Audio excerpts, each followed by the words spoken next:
नमस्कार, आदाब, जय भीम, सत श्री अकाल। मैं हूँ माजिद सिद्दीकी और आप देख रहे हैं फोकस हिंदुस्तान न्यूज़ चैनल। आज की ख़ास खबरें सब्सक्राइब करें, लाइक करें, शेयर करें। फिर आऊँगा एक ताज़ा खबर को लेकर माजिद सिद्दीकी।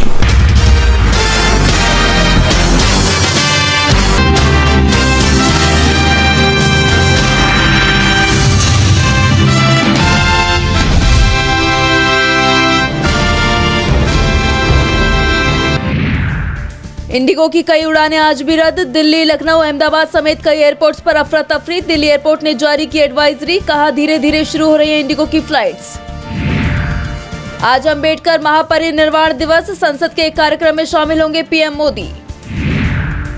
लोकसभा में पान मसाला इकाइयों पर सेस लगाने संबंधी विधेयक पारित, गुटखा सिगरेट पर नया टैक्स लगेगा।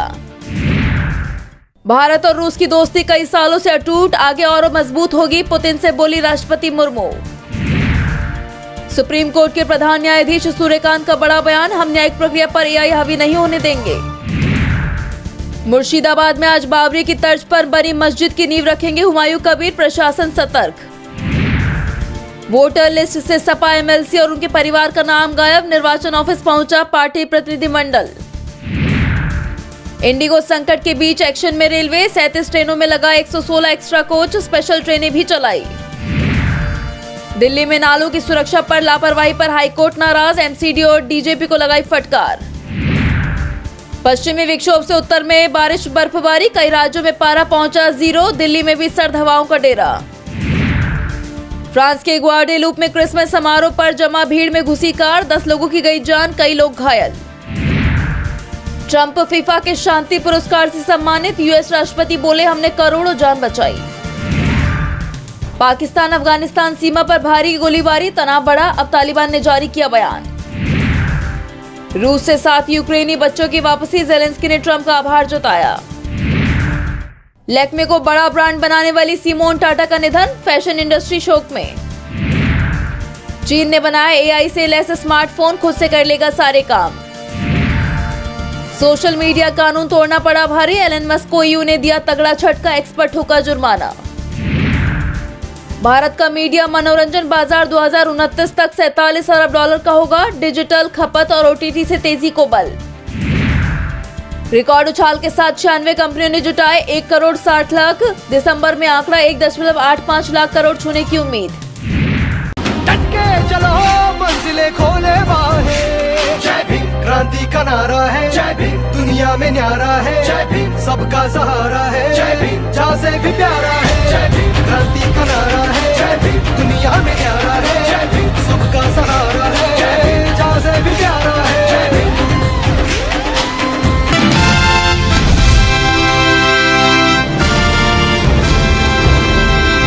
महायुति में जारी अंदरूनी खींचतान को लेकर बीजेपी बचाव मोड में आ गई है, लेकिन इसके बावजूद महायुति की दरार छिप नहीं रही है।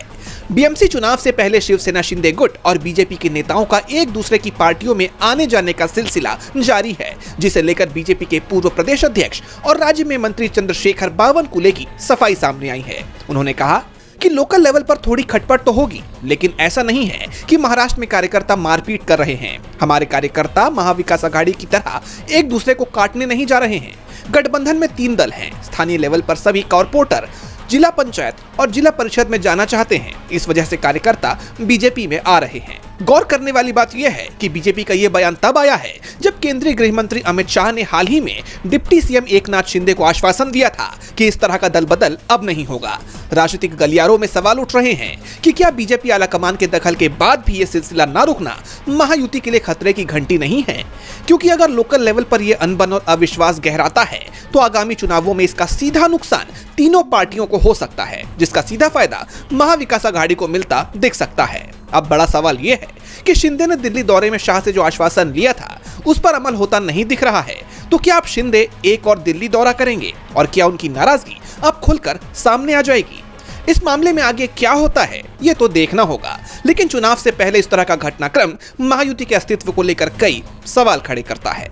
राष्ट्र संविधान का है तू ही शिल्पकार, तूने ही सिखाया है समानता का सार।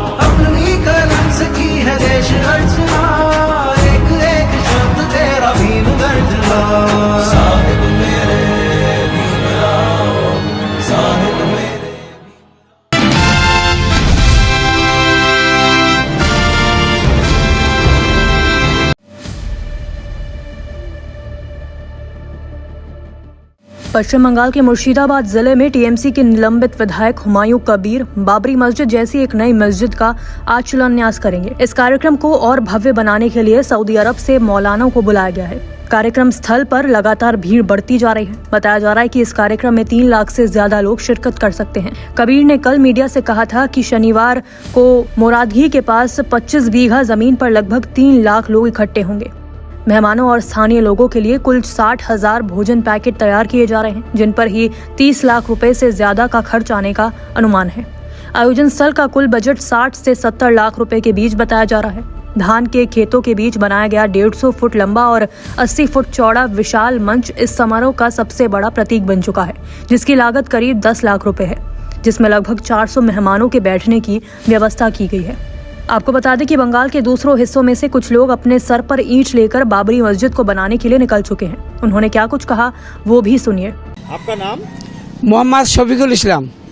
आप कहाँ रहते हैं? हम जाएगा बाबरी मस्जिद बनाने के तैयारी करेगा हुमायूं कबीर से, वहाँ पर जाएगा। यहाँ पे माथे पे क्या आपने लेके ईट है। किस लिए? बाबरी मस्जिद के तैयारी करने के लिए ईट लगेगा। तो सर पे क्यों आप लेके जा रहे हैं? सर पे क्यों? मतलब गाड़ी से भी जा सकते थे आप। हम आ रहा है रात में गाड़ी में आए 11 बजे, तो घूमेगा ट्रेन स्टेशन में, सुबह हो जाएगा तो हम हट के लिए चल जाएगा। तो कितना कष्ट भी तो आपको हो रहा होगा, इतना दूर आप पैदल चल रहे हैं ईट से। कोई कष्ट नहीं है हमारा, भाव लगता है। तो कितना खुशी है आज? बहुत खुशी है, बहुत खुशी है हमारा, बहुत खुशी है। तो कोई दर्द नहीं हो रहा है? नहीं, कुछ नहीं। बारासात में घर है ना, उत्तर बारासात, टाकी रोड, कोयरा कदमगाछी, हाटखोला। कितना बड़ा बात है ये। आज जो है बाबरी मस्जिद का जो है फाउंडेशन लेड जो है होने जा रहा है, बहुत बड़ा है। इधर भीड़ प्रबंधन के लिए 3000 स्वयंसेवक तैनात किए गए हैं, जिनमें से 2000 ने शुक्रवार सुबह से ही काम शुरू कर दिया था। समारोह सुबह 10 बजे कुरान की आयतों से शुरू होगा और दोपहर में आधारशिला रखी जाएगी, जबकि औपचारिकताएं 2 घंटे पहले से ही शुरू हो जाएंगी। पुलिस के निर्देश के अनुसार शाम 4 बजे तक मैदान पूरी तरह खाली कर दिया जाएगा। आपको बता दें कि हुमायूं कबीर के इस कदम का AIMM ने भी स्वागत किया है। बिहार में AIMM के प्रदेश अध्यक्ष ने हुमायूं कबीर के इस फैसले को लेकर क्या कुछ कहा, सुनिए। इत्तेफाक से मुगल सम्राट का नाम बाबर होगा, उससे पहले भी बाबर था, आज भी बाबर है। अगर कोई नाम रख रहा तो उससे पेट में क्यों अठन होती है किसी की? भाई, इस मुल्क की भलाई इसमें है कि मंदिर बने तो मंदिर की जो मर्यादा है उसका ख्याल रखे, मस्जिद बने तो मस्जिद में इबादत के जो तरीके हैं उसका ख्याल रखे। मंदिर, मस्जिद, गुरुद्वारे, चर्च, ये सारी चीज़ें तो आस्था की भी हैं, चरित्र निर्माण की भी हैं, न्याय की है, प्रेम की है, सौहार्द की बातें वहाँ से आती हैं। आज इत्तेफाक से जब से मोदी आए हैं या RSS आई है, इन लोगों ने मंदिर मस्जिद को सेंटिमेंटल इशू बना करके 2 समुदाय को लड़ाकर और राज करने का तरीका अपना लिया है। मैं आम जनों से कहूँगा, मंदिर मस्जिद के नाम पर खिलवाड़ मत कीजिए।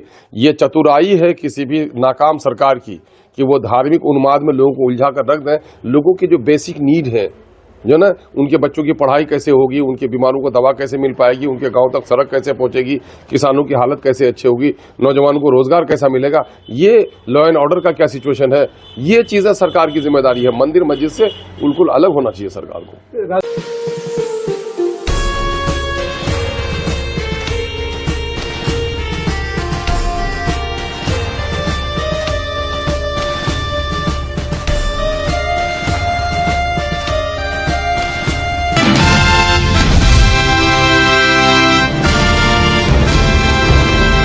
रूस के राष्ट्रपति व्लादिमीर पुतिन की 2 दिवसीय भारत यात्रा सफल मानी जा रही है। उनके इस दौरे से दोनों देशों के संबंधों को और बूस्ट मिला है। रूसी राष्ट्रपति सुबह ही राजघाट पहुंचे, जहां उन्होंने राष्ट्रपिता महात्मा गांधी को माल्यार्पण किया, जिसके बाद विजिटर्स बुक में उन्होंने लिखा, गांधी ने जिस नए और ज्यादा न्यायपूर्ण वर्ल्ड ऑर्डर का अंदाजा लगाया था वो आज बन रहा है।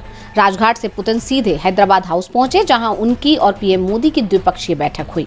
इस दौरान दोनों नेताओं के बीच सामरिक आर्थिक मुद्दों पर चर्चा हुई। पीएम मोदी ने यूक्रेन युद्ध का जिक्र करते हुए कहा कि मुझे विश्वास है कि रूस और यूक्रेन जल्द ही शांति के रास्ते पर आगे बढ़ेंगे। भारत तटस्थ नहीं है, बल्कि मजबूती से शांति के पक्ष में खड़ा है। इस पर पुतिन ने भी कहा कि रूस शांति चाहता है। बैठक के बाद दोनों नेताओं ने ज्वाइंट प्रेस कॉन्फ्रेंस की और भारत रूस के बीच हुई कई समझौतों को आदान प्रदान किया। जिसके तहत भारत और रूस के बीच कोऑपरेशन और माइग्रेशन पर एग्रीमेंट, अस्थायी श्रमिक गतिविधियों पर समझौता, हेल्थ केयर और मेडिकल एजुकेशन पर समझौता, फूड सेफ्टी और स्टैंडर्ड्स पर एग्रीमेंट, पोलर शिप्स और मैरीटाइम कोऑपरेशन पर समझौता, फर्टिलाइजर पर एग्रीमेंट। पीएम मोदी ने रूसी नागरिकों के लिए 30 दिन के फ्री ई टूरिस्ट वीजा का ऐलान किया तो राष्ट्रपति पुतिन ने भारत को ईंधन की लगातार और बिना रुकावट आपूर्ति जारी रखने की घोषणा की। उन्होंने गर्मजोशी भरे और आतिथ्यपूर्ण स्वागत के लिए धन्यवाद कहा। वहीं पीएम मोदी ने कहा कि मैं अपने मित्र राष्ट्रपति पुतिन का भारत के प्रति उनकी गहरी मित्रता और अटूट प्रतिबद्धता के लिए दिल से आभार व्यक्त करता हूँ। उन्होंने इस बात पर जोर दिया कि दुनिया ने कई उतार चढ़ाव देखे, लेकिन भारत रूस की दोस्ती ध्रुवतारे की तरह बनी रही।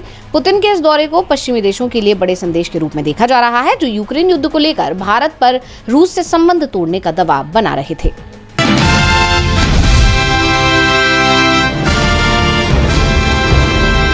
पंजाब में किसानों ने अपनी मांगों को लेकर कई जगह रेलवे ट्रैक जाम कर दिया, जिससे राज्य और केंद्र सरकार पर काले बादल मंडराने लगे। किसानों की तरफ से फिरोजपुर, जालंधर, अमृतसर समेत कई जगह ट्रैक पर धरना दिया गया। इस दौरान फिरोजपुर में ट्रैक पर बैठे किसानों की पुलिस से झड़प भी हो गई। जालंधर में पुलिस ने जहां कई किसानों को डिटेन किया, तो वहीं लुधियाना में भारी पुलिस बल की तैनाती के कारण ट्रैक बाधित नहीं हो पाया। दूसरी तरफ किसानों ने अमृतसर के देवीदासपुरी में रेलवे ट्रैक जाम कर दिया और सैकड़ों की संख्या में धरना देने पहुंचे, जिसके कारण कई ट्रेनें भी कैंसिल की गई। जैसा कि आप जानते हैं कि 2 दिन पहले किसानों ने ऐलान किया था कि 5 दिसंबर को अपनी मांगों को लेकर वो बड़ा आंदोलन करेंगे। किसानों के ऐलान का पता चलते ही पंजाब पुलिस कई किसान नेताओं के घर पहुंच गई और कई नेताओं को हिरासत में ले लिया। तो वहीं दिलबाग सिंह, मक्खन सिंह और सुखदेव मंगली जैसे नेताओं को घर में ही नजरबंद कर दिया गया, जिसे लेकर भारतीय किसान मजदूर यूनियन के प्रधान दिलबाग सिंह ने कहा कि पुलिस ने रात से ही रेड शुरू कर दी। भगवंत मान मोदी सरकार का दूसरा चेहरा है। आपको याद होगा कि किसान मजदूर मोर्चा के संयोजक सरवण पंधेर ने हाल ही में कहा था कि एमएसपी की गारंटी के कानून समेत किसानों की कई मांगों पर केंद्र और पंजाब सरकार की तरफ से फैसला नहीं लिया गया है। इसकी वजह से किसानों को प्रदर्शन के लिए मजबूर होना पड़ रहा है। किसानों की तरफ से केंद्र से एमएसपी की गारंटी कानून की मांग की जा रही है। इसके अलावा बिजली सुधार बिल 2025 भी रद्द नहीं किया गया। हमारी मांग है कि प्रीपेड मीटर हटाकर पुराने मीटर लगाए जाएं। पंजाब की आप सरकार के सार्वजनिक संपत्तियों को जबरन बेचने, किसानों मजदूरों के अधिकारों की अनदेखी और अन्य समस्याओं को लेकर ये प्रदर्शन किया जा रहा है। किसानों के सरकार के खिलाफ इतने बड़े आंदोलन के बाद अब देखना ये होगा कि क्या सरकार उनकी मांगों को लेकर फैसला लेगी या नहीं।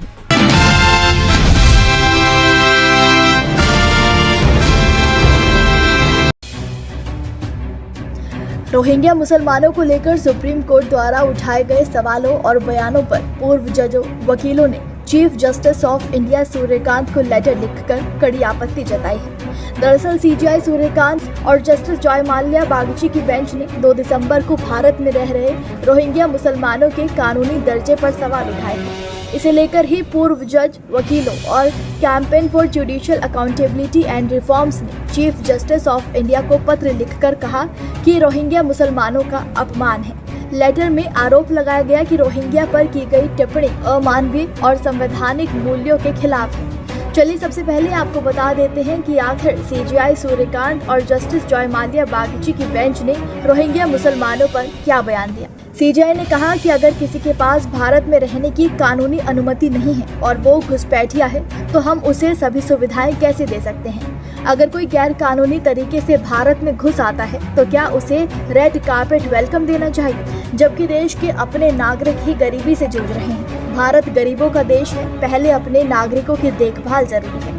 कोई अवैध रूप से सीमा पार करके आए और फिर कहे कि अब मुझे भोजन, घर और बच्चों की पढ़ाई का अधिकार चाहिए, क्या कानून को इतना खींचा जा सकता है। सीजीआई सूर्यकांत और जस्टिस जॉय माल्या बागची की बेंच ने एक हेबियस कॉर्पस याचिका पर सुनवाई करते हुए ये सवाल पूछे। दरअसल एक्टिविस्ट रीता मनचंदा ने याचिका में आरोप लगाया था कि दिल्ली पुलिस ने कुछ रोहिंग्या लोगों को मई में उठा लिया और अब उनकी कोई जानकारी नहीं है। याचिकाकर्ता ने 2020 में सुप्रीम कोर्ट आदेश का हवाला दिया, जिसमें कहा गया था कि रोहिंग्या को कानूनी प्रक्रिया के तहत ही वापस भेजा जा सकता है, जिस पर अब पूर्व जजों, वकीलों और campaign for judicial accountability and reforms ने chief justice of India Suryakant को लेटर लिखकर नाराजगी जताई और कहा लेटर में कहा गया कि रोहिंग्या पर की गई टिप्पणी अमानवीय और संवैधानिक मूल्यों के खिलाफ है। रोहिंग्या को दुनिया के सबसे उत्पीड़ित अल्पसंख्यकों में बताया गया है। साथ ही रोहिंग्या लोगों को अनुच्छेद 21 के तहत सुरक्षा का अधिकार देता है। सीजेआई सिर्फ एक कानूनी अधिकारी नहीं बल्कि गरीबों के अधिकारों के कस्टोडियन और आखिरी फैसला सुनाने वाले भी हैं, जिनकी बातों का देश की सोच में वजन होता है और उनका असर दूर तक होता है। म्यांमार में रोहिंग्या एक एथनिक माइनॉरिटी है, जिन्हें वहां के बौद्ध बहुल समाज में लंबे समय से हिंसा और भेदभाव का सामना करना पड़ा है। उन्हें म्यांमार की नागरिकता नहीं मिली, इसलिए वो बिना किसी देश के माने जाते हैं। पिछले कई सालों में वो बड़ी संख्या में पड़ोसी देशों में शरण लेने के लिए भागे हैं। इंटरनेशनल कोर्ट ऑफ जस्टिस ने म्यांमार की सेना की कार्रवाई को उनके खिलाफ जातीय सफाया और नरसंहार बताया है। अब वो भारत भी आ रहे हैं, जैसे पहले भी कई शरणार्थी सुरक्षा की तलाश में आते रहे हैं। यूनाइटेड नेशंस ने भी रोहिंग्या को दुनिया में सबसे ज्यादा सताए जाने वाले माइनॉरिटी बताया है। आगे शरणार्थियों को अवैध घुसपैठिया कहने से न्यायपालिका की नैतिक विश्वसनीयता कमजोर होने की चेतावनी भी लेटर में दी गई है। सीजीआई के शब्दों का सिर्फ कोर्ट रूम में नहीं बल्कि देश की अंतरात्मा में भी वजन होता है और इसका हाई कोर्ट, लोअर जुडिशरी और दूसरी सरकारी अथॉरिटीज पर सीधा असर पड़ता है। बता दें कि सॉलिसिटर जनरल तुषार मेहता ने कहा था कि याचिका किसी प्रभावित व्यक्ति नहीं बल्कि एक एक्टिविस्ट ने दायर की है, इसलिए उसका कानूनी अधिकार नहीं बनता। इस पर कोर्ट ने कहा था कि पहले ये तय करना होगा कि रोहिंग्या शरणार्थी हैं या गैर कानूनी तरीके से आए विदेशी। जानकारी के मुताबिक अदालत ने सभी याचिकाओं को 3 समूहों में बांट दिया है। अब इनकी सुनवाई अलग अलग होगी। अगली सुनवाई 16 दिसंबर को होगी।